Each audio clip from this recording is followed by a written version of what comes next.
Imagine you just bought a $10 million yacht. The first morning, you wake up on the water, walk onto the deck, and look at something most people will never own. For a moment, it feels like you've made it. But then your captain hands you the annual operating budget. And suddenly, the yacht doesn't look like a $10 million purchase anymore. It looks like a business that never stops sending you bills. Because the strange thing about yachts is this: the hardest part isn't buying one. It's being rich enough to keep owning it. And that raises a much more interesting question. How rich do you actually need to be before owning a yacht becomes financially comfortable instead of financially reckless?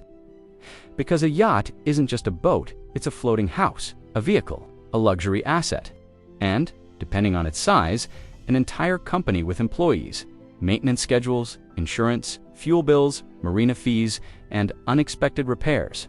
And the bigger it gets, the more that reality starts to change.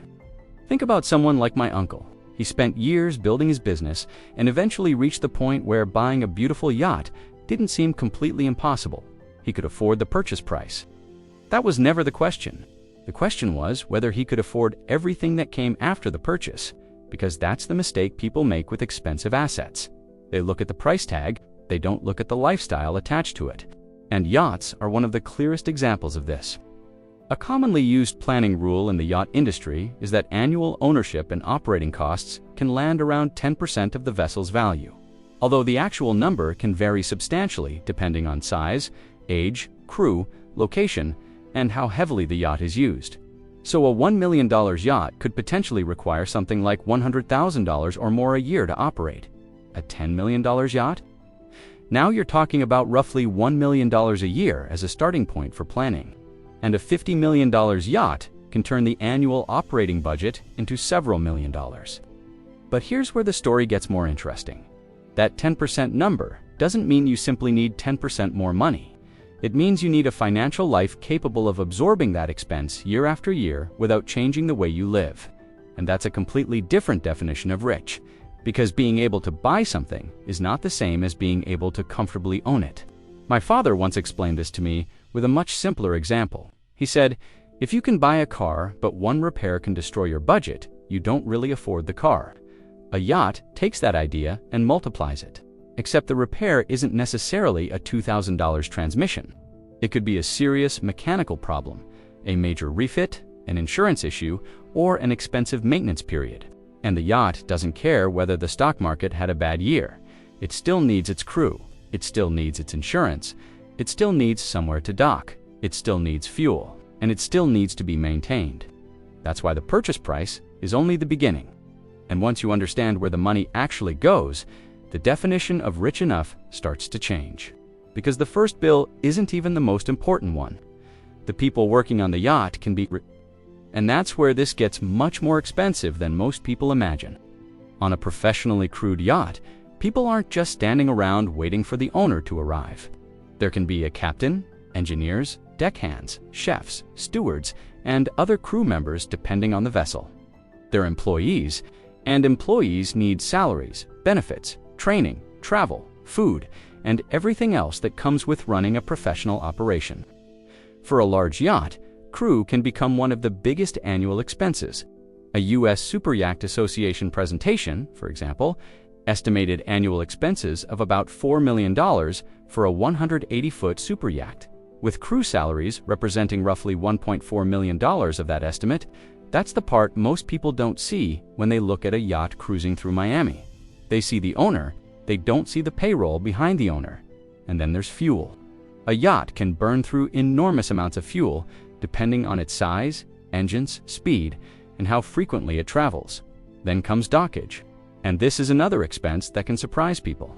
You're not just parking a boat, you're paying for a berth capable of handling an extremely expensive vessel, often in some of the most desirable waterfront locations in the world. Then there's insurance, maintenance, repairs, management, communications, provisioning, and eventually, something on the yacht will need to be replaced. That's when the fantasy of ownership can meet reality. Imagine my grandfather had bought a luxury yacht decades ago. He might have thought about the purchase as a celebration of success, but imagine the first major repair arriving at exactly the wrong time. The kind of bill that doesn't ask whether the markets are up. That is the hidden psychology of luxury ownership. The asset creates a permanent financial obligation. And this is why two people with the same net worth can have completely different answers to the question. Can I afford a yacht? One person might have $20 million, mostly tied up in a business or investments, and very little dependable cash flow. Another might have $20 million in diversified assets producing substantial income. Technically, both are worth $20 million. Financially, they are not living the same life. This is the part that changes everything, because yacht affordability isn't really about net worth. It's about financial capacity. How much income do you generate? How liquid are your assets? How much do you spend every year? How much can you lose without changing your lifestyle? And how much of your wealth is actually available to support the yacht? A person with $10 million and a yacht costing $1 million a year could be putting an enormous percentage of their financial life into one luxury asset. A person with $100 million may barely notice the same annual expense, same yacht, completely different experience. And that's why the question isn't, can you afford the yacht? The better question is, can you afford the yacht without becoming poorer because of it?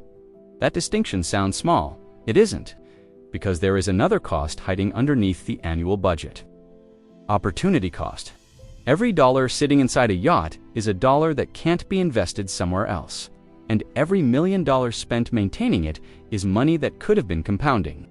That's where yacht ownership stops being a luxury question and becomes a wealth question, because the wealthiest people aren't necessarily asking whether they can buy the yacht. They're asking what owning it does to the rest of their financial life.